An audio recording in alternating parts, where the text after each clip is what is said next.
இத்தனை நாள் வாய்மொழிந்த சித்திரமே இப்பொழுது மௌனமேந்தானோ? மின்னலென மின்னிவிட்டு கண்மறைவாய் சென்று விட்ட மாயம் நீதானோ?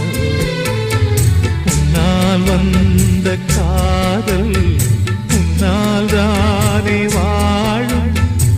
என்னை நீங்கி போனார் உன்னை சேரும் பாவம்.